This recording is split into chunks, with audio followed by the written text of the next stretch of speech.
Assalamualaikum warahmatullahi wabarakatuh. Perkenalkan, kami dari kelompok 2. Kami sekarang berada di Museum Bawah Tanah, dengan tepatnya berada di alun-alun Surabaya. Dan perkenalkan, saya Oki Dwita Lorenza dengan NPI 14621000136. Perkenalkan, nama saya Puspita Pratama dengan NBI 14621000134. Perkenalkan, nama saya Dani Fauzan Al-Faruq, NBI 14621000135. Perkenalkan, nama saya Yoga Di Pratama dengan NBI 14621000138.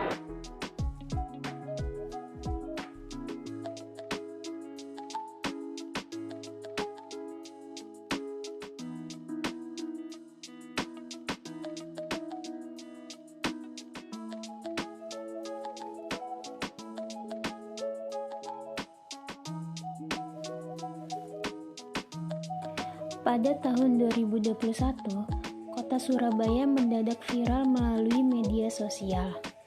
Hal ini karena adanya peresmian museum baru yang disebut-sebut sebagai Museum Bawah Tanah pertama di Indonesia.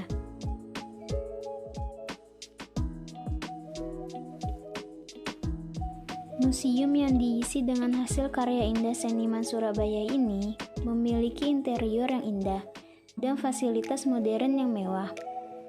Tak heran setiap pengunjung yang datang selalu berhasil menciptakan konten media sosial yang estetik pula.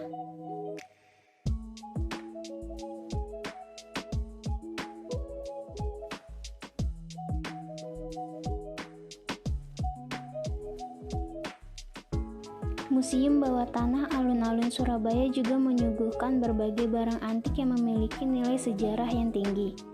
Benda-benda antik ini masih terjaga baik dan dipamerkan melalui kotak-kotak kaca yang membuatnya semakin nampak unik dan mewah.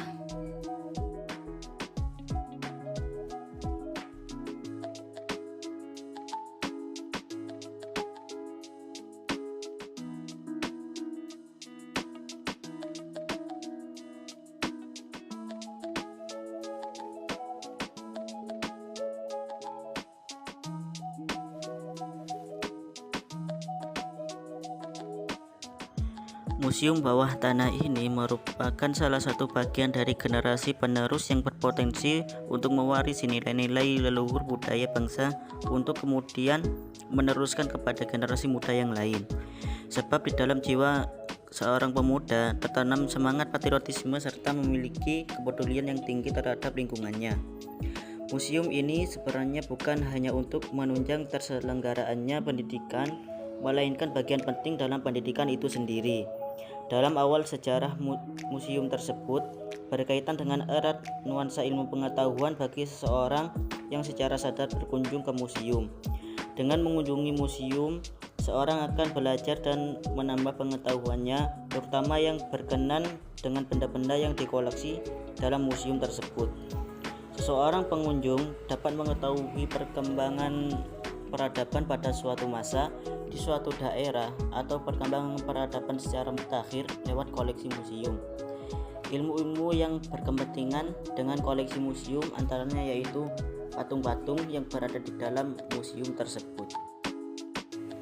Hal itu memang tidak dapat disaksikan secara nyata karena berkenaan dengan dunia ide.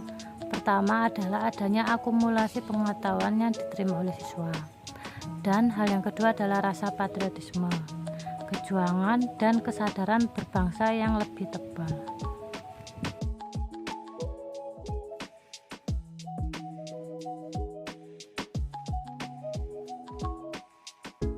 Setiap bangsa yang berjuang mempunyai pahlawan mereka. Demikian pula bangsa Indonesia. Dan kepahlawanan masih akan dituntut terus kalau kita ingin tetap tegak sebagai bangsa yang terhormat. Selain kepahlawanan, kiranya perlu diperlihatkan kepada generasi masa kini bagaimana rakyat berjuang itu secara spontan dapat segera mengenali apa yang tidak dapat ditawar dalam situasi yang mereka hadapi, yaitu melawan. Keterlibatan total inilah yang kiranya dapat diajukan sebagai nilai perjuangan yang tetap diperlukan oleh bangsa dan tanah air.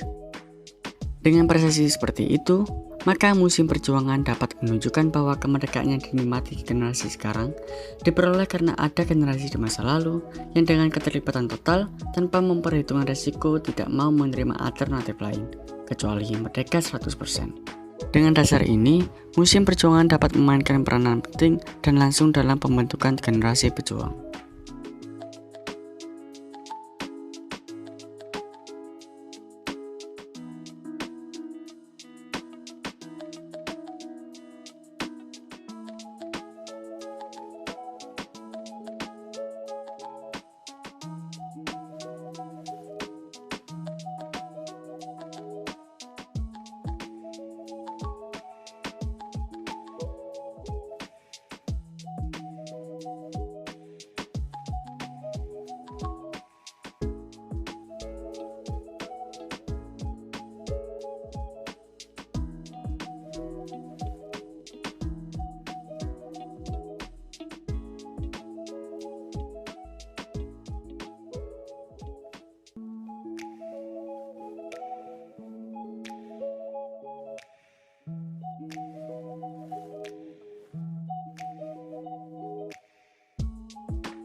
Terima kasih telah menonton!